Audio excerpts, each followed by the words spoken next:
Hey everyone, welcome back for my next Kings of War Let's Paint. So today I'm working on the Hellequin for the Forces of the Abyss out of the Vanguard Frontier that Mantic ran a short while back. This is the last model for my Vanguard group for the Abyss. I really like this model. It got like some serious like Frazetta vibes off of it, so I purposely saved it for last. This is a 3D printed model. So I printed it on an Anycubic Mono X2 using Anycubic's water wash ABS-like resin. Model was then primed black, and then I applied a base coat of purple with a zenithal highlight of burnt red. Now, you don't have to do that all with an airbrush. You can do it with a dry brush. I did a GCPS Ranger previously, and I did the entire model brush on just to prove that you can dry brush that highlight color in and get the same base effect. That out of the way, though, what I'm doing now is I'm using a mixture of 1-1-1, so three mediums here, just water, a wash and glaze medium, and transparent red, all by Ochre. Well, the water's not, the water's by my tap. And then I'm just going to mix that up and apply that over the base coats already just to kind of reinforce the red areas. Now that I've finished up with the red, I'm going to do the exact same process again, but with transparent purple medium and water. And I'm going to apply this to the skirting around the horse, the cloak on the rider, just to reinforce that purple tone.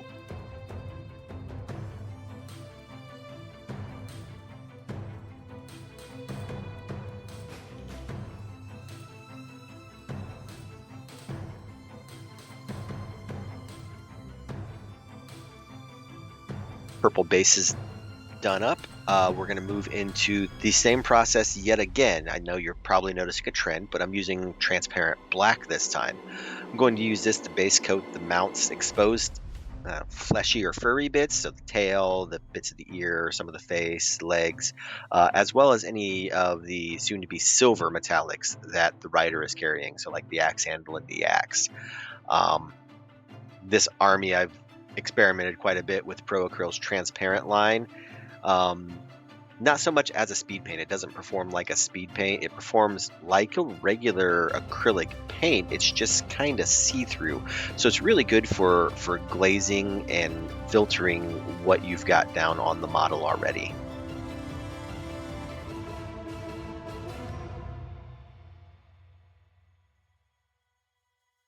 Now we're transitioning over to our first like full regular acrylic on this paint job, and I'm using orange brown, and I'm going to use this as the base coat for all of the trim on the mount and the rider. This is going to serve as the base for our gold on those pieces. This is very similar to when I did the Abyss prior to this, where I didn't want to go full metallic with metallics. I didn't want the horse to look disco ball-y. I wanted him to look like he had some gold areas. So by using a matte dull, golden color, we can kind of get the implication of the gold, and then we'll be able to use an actual metallic gold for some of our highlights and edge highlights to, sell the idea of metallic without just covering it in, metal flake. Now we're going to go over to yellow ochre. We're going to use this as our secondary yellow color and just establish the initial highlights on these golden areas of the armor and trim.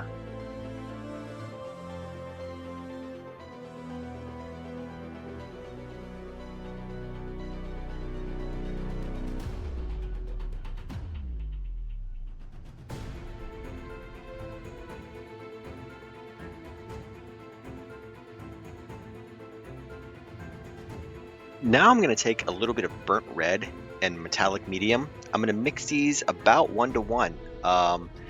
So what the metallic medium does is it allows you to mix in any color in your collection into it to get a metallic version of that. So I'm going to use the metallic burnt red to lay down my first highlight on the armor pieces to get some of that metallic sheen on it. So you want to focus mostly on where you're looking at light hitting the model and just apply your basic highlight only using this metallic mix.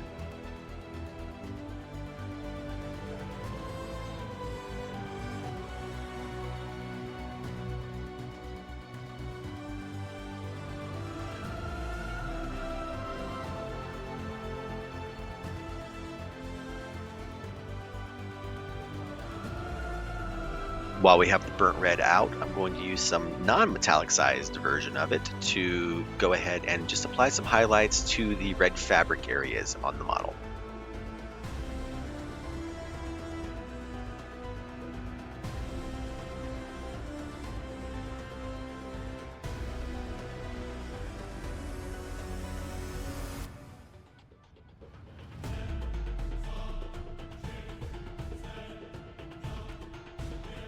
Next up, we're going to shoot a little bold Pyrrole red into our metallic mix, and we're going to use that to apply a little bit of more intense hot spot inside the metallic highlights we already did.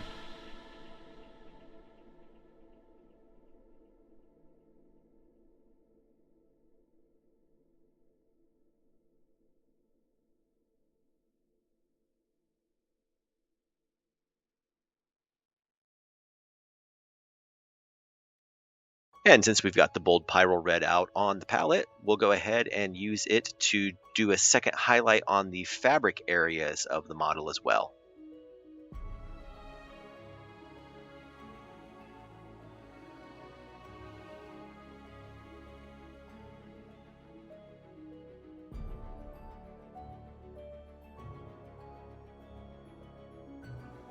We're going to move on to some dark purple. We're going to use this to establish our initial highlight across all of the fabric, purple fabric materials on the model. So his cloak that's hanging over his leg and the padding surcoat that the horse is wearing.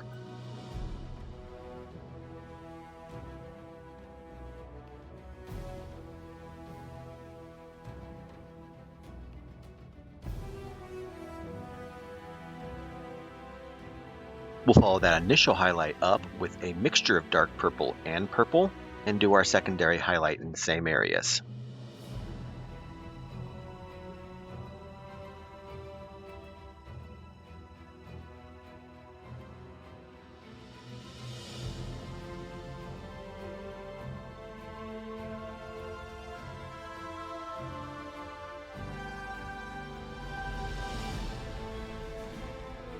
Now we're going to move on to rich gold. We're going to apply this much like we did with the red armor metallics. We're going to apply this to the edging just in the areas where light is most directly going to hit those points, and as some edge highlighting just to really pronounce those golden edges and bring that metallic sheen to the look of the model.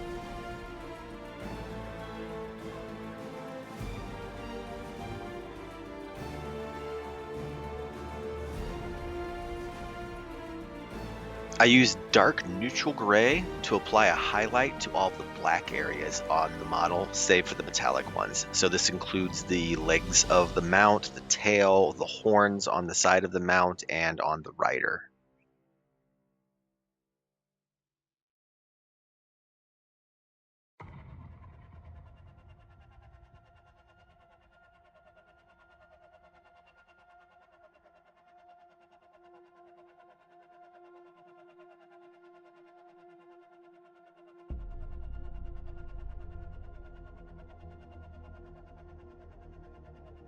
And what follows up dark neutral gray, but neutral gray. We'll use this to apply our second highlight to all the areas that we just finished with the dark neutral gray.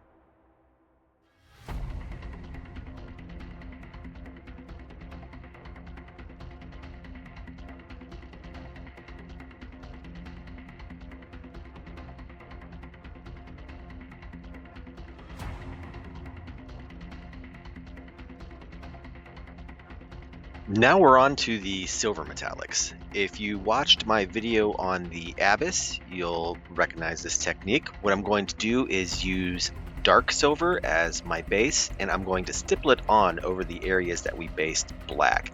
This will give it more of a textured and rugged look. After that's done, we'll move on to the brighter silver, and we'll use that to stipple along the edge of the blade and anywhere that we want to bring out a highlight in the weapon.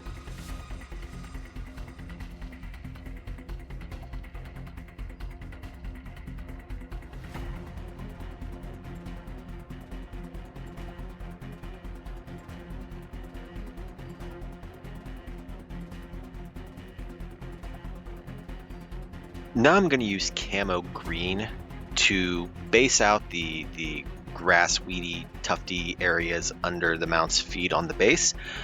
Previously, I did this with speed paints. On my Basileans, this was a much brighter green, but with my Forces of the Abyss, I kind of wanted to bring the tone down to make them look darker. So I'm skipping out on the speed paint run this time, and I'm using straight acrylics. I'm just going to apply this onto the base. With that complete, I'm going to use a 1-to-1 mixture of wash and glaze medium and brown wash, and just mix up a slightly thinner wash. I'm going to apply this to the grass and base underneath the model, as well as going along the gold trim of the model, just to kind of blend that gold in and take the shine down just a notch.